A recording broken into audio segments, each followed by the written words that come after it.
더마카와 함께 시선 집중의 문을 열겠습니다. 어서 오세요. 네, 안녕하세요. 더마카입니다. 7월의 마지막 날인 오늘도 삐딱선 정신에 입각해서 주요 뉴스 챙겨드리겠습니다. 뚜벅이님, 늘 듣기만 했는데 오늘은 유튜브로 인사 올립니다. 어제는 기온이 잠자기에 딱 좋았어요. 라고 올려주셨는데 어제 좋았나요? 어디신데 이렇게 또 좋았다고 하셨을까? 어디신지 부럽네요. 저는 좀 힘들던데 어제. 대관령도 열대야 나타났다고 하던데. 네. 아, 혹시 뚜벅이님 집에 에어컨이 빵빵했던 게 아닐까요? 네. 그리고 김광채님, 아침 출근 시원한 아메리카노 커피 한잔 하면서 시선 집중 기다리고 있습니다. 시원한 아메리카노. 네, 아침부터 아를 부르는 날씨긴 합니다. 그렇죠? 네, 얼음을 깨드시고 계시겠구나. 그리고 3149님, 여름휴가 계곡으로 갈까 바다로 갈까 가족끼리 오랜 논의 끝에 결국 어머니의 마음대로 온천에 가기로 민주적인 결정을 했습니다. 아, 예. 무의미한 투쟁보다는 평화를 선택한 거지요. 폭염이지만 그래도 온천 가서 잘 지지고 오겠습니다. 아, 그거 좋아요. 이열치열 아니겠습니까? 뜨거운 물에 지지는 것도 아주 시원합니다. 네, 뭔가 산뜻한 휴가가 되실 것 같아요. 그렇죠? 네. 그리고 1995님, 더위로 새벽 운동만 하고 낮 동안은 꼼짝 못한 휴가가 끝나갑니다. 너무 아쉬운 휴가네요. 새벽에 운동하고. 네. 낮에 너무 더워. 아무 데도 못 가. 가만히 계셨대요. 네, 몸을 쉬면 휴가죠, 뭐 그게. 뭐 그죠. 몸이 쉬면 마음도 쉬게 되거든요. 네. 집이 왠지 좋아하는 것 같은 거는 그냥 제 느낌인 거죠? 아, 그럼요. 네. 예. 근데 알겠습니다. 공감은 엄청 돼요. 네. 강성우님, 시선 집중 듣게 된 지 6개월 정도 됐습니다. 휴가인데 늦잠 안 자고 처음으로 유튜브 채팅 참여해봅니다. 시사에 눈뜨게 해준 JB, 이제 저도 여기에 안착해 보겠습니다. 아이고, 그럼요. 한 식구 되신 거잖아요. 환영합니다. 이름 네. 한번 불러주세요. 강성우님. 강성우님 5명 아시죠? 네. 바로 의무 들어갑니다. 네. 네, 감사합니다. 이렇게 함께하면서 JB타임즈 본격적으로 시작해 보겠습니다. 오늘 주목할 첫 번째 뉴스 어떤 건가요? 어느덧 루틴이 되어버렸는데요. 특검발 뉴스부터 전해드려야 되지 않겠습니까? 네. 오늘도 많습니다. 김건희 특검팀이 국민의힘의 공천관리위원회 내부 회의 과정을 파악을 했다고 합니다. 김영선 전 의원 공천과 관련된 건데요. 공관위 내부 투표 끝에 5대4 한 표 차이로 김영선 전 의원 공천이 결정된 사실을 파악을 했다고 하고 윤상현 의원이 찬성표를 던진 사실도 파악을 했다고 합니다. 지난 27일 윤상현 의원이 특검에 불려가 조사를 받은 적이 있었는데 이때 윤석열 전 대통령 측으로부터 요청을 받은 후 찬성표를 던진 사실은 인정을 했지만 원래 김영선 전 의원 공천이 적절하다고 생각해 왔기 때문에 윤 전 대통령 요청과 관계없이 투표한 것이다. 이렇게 주장을 했다고 하는데요. 하지만 특검팀은 김영선 전 의원 공천 결정을 윤 전 대통령이 사실상 좌우한 것으로 보고 있다.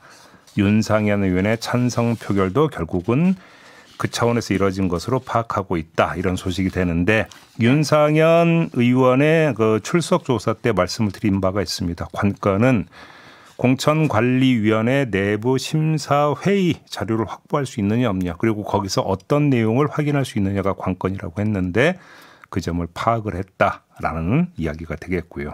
네, HBYI님이 공천 개입이 아니라 공천 주도네요 라고 올려주셨고 오늘 명태균 씨가 특검에 가죠? 오늘 그렇습니다. 내일 조사로 알고 있는데. 그렇습니다. 네. 그다음에 오늘 이상민 전 행정안전부 장관에 대한 구속영장 실질심사가 오후 2시에 있습니다. 그렇습니다.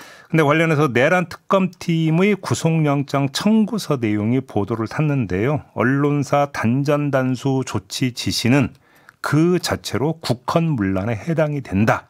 이렇게 적었다고 합니다. 국헌문란? 예. 단전단수 조치 지시는 언론사의 기능정지로 이어질 수 있고 이는 헌법상 보장된 언론 출판의 자유를 침해하기 때문에 헌정 질서를 교란하는 것이다.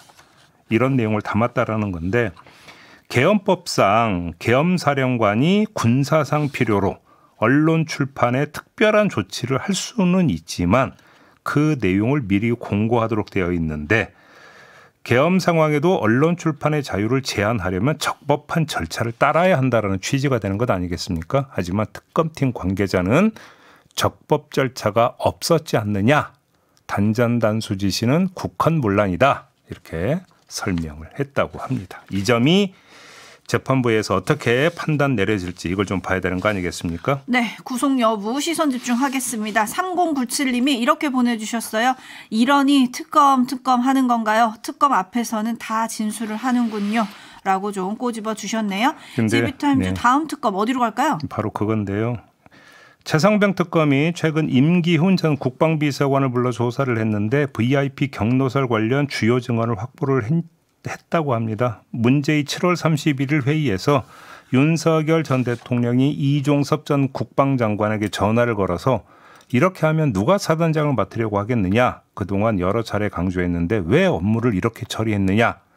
라는 취지로 말을 했다고 진술을 했다라는 겁니다. 그동안 여러 차례 강조했는데 이전에 알려졌던 VIP 경로 내용과 거의 일치하는 진술을 했다라는 거고 조태영 전 국정원장도 거의 똑같은 내용의 진술을 했다고 합니다. 이로써 VIP 경로를 인정한 사람은 김태효, 이충면, 왕윤종, 임기훈, 조태용 등등 당시 회의에 참석했던 거의 전원 인정을 했다. 이렇게 네. 정리를 해야 될 것 같습니다. 회의에 참석한 사람 중에 윤석열 전 대통령, 김용현 전 장관 이 2명 빼고 지금 다 인정을 한 거니까 VIP 경로설은 더 이상 설이 아닌 사실이다. 이렇게 봐도 되는 거죠? 뭐 그건 당연한 얘기니까 건너뛰고요. 이 지점에서 한번 도약을 해봅시다. 다른 사안으로 폴짝 뛰어넘자라는 얘기인데 착지할 곳이 어디냐? 김건희 의혹입니다. 이런 말씀을 드리고자 함인데 윤석열 전 대통령 참모들이 줄줄이 변신을 하고 있는 거 아니겠습니까? 자, 이런 마당에 그러면 김건희 비서들만 유독 일편단심을 보일 것이냐. 이게 궁금하고 흥미롭다. 이 점을 말씀을 드리는 겁니다. 그 얘기는 아닐 수도 있다. 이런 뜻일까요? 중앙일보의 이런 보도가 있었습니다. 김건희 씨의 문고리 3인방, 유경옥, 정지원, 조연경 이 세 사람 가운데 한 명이 김건희 특검 조사를 받은 후에 심경의 변화를 겪고 있고 특검 역시 문고리 3인방 가운데 약한 고리의 존재를 인지했다. 이런 보도가 어제 나왔습니다. 이 얘기는 무슨 얘기겠습니까? 조사 과정에서 심적 동요를 내비쳤거나 거기서 한 발 더 나아가 일부 진술을 했을 수도 있다라는 얘기로 연결이 됩니다. 자, 김건희 씨 출석 통지일이 8월 6일입니다. 이제 6일 남았습니다. 그 기간 동안 이 약한 고리가 중요한 증언을 한다면 김건희 씨는 어떻게 될 것인가? 이게 관전 포인트다. 이런 말씀을 드리겠습니다. 네, 일례로 어제 저녁에 이런 보도가 있었습니다. 특검이 전직 대통령실 행정관들을 불러서 조사를 했는데 나토 순방 당시 대통령실 내부에서 재산 신고에 포함되지 않은 귀금속을 영부인이 착용해도 되는가 이거에 대한 우려가 있었다라는 거예요. 김건희 여사에게 대통령실 관계자가 옷이 예뻐서 목걸이까지 착용하지 않아도 될 것 같습니다. 라고 좀 애둘러서 만류를 했는데 김건희 씨가 내가 알아서 하겠다라고 했고 그 목걸이를 순방 때 착용했다. 이런 진술을 어디서 했다? 특검에서 했다는 겁니다. 그 행정관이 그 문고리 3인방 중에 한 명 약한 고리인지는 확인은 안 됐습니다. 그렇죠. 네, 그렇습니다. 또 다른 소식은요? 김건희 씨 관련 소식이 2개 더 있습니다. 첫째, 반 클리프 앤 아펠 목걸이 모조품과 관련해서 김건희 씨 측이 해명하기를 김건희 씨가 모조품을 직접 구매를 했고 오빠에게 모조품을 사줬다는 보도는 오보다. 수사기관에서 성실히 밝힐 예정이다. 이렇게 설명을 했다고 합니다. 이러면 의문이 더 커지는 건데요. 그럼 사주지도 않은 목걸이 모조품이 왜 오빠 장모 집에서 발견되느냐. 이해가 되십니까? 그러니까요. 잔물쇠로 잠겨져 있는 가방에 들어가지고 그죠?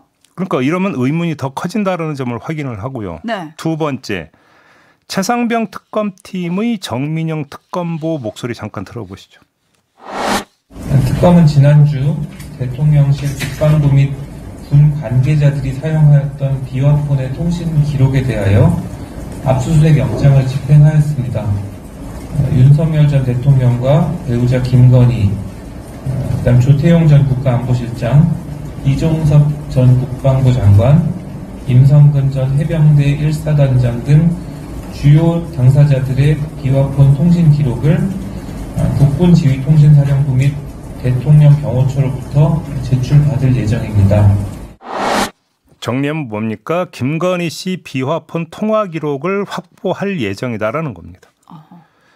사실 김건희 씨에게도 비화폰이 지급된 건 이미 알려진 사실입니다. 최상병 특검이 보고자 하는 건 아마도 임성근 구명로비 의혹인 것 같습니다. 이 구명로비 대상이 김건희 씨였다는 의혹이 제기된 바가 있기 때문에 혹시 관련 통화가 있었는지를 한번 들여다보고자 하는 것 아닌가 싶은 생각이 좀 드는데요.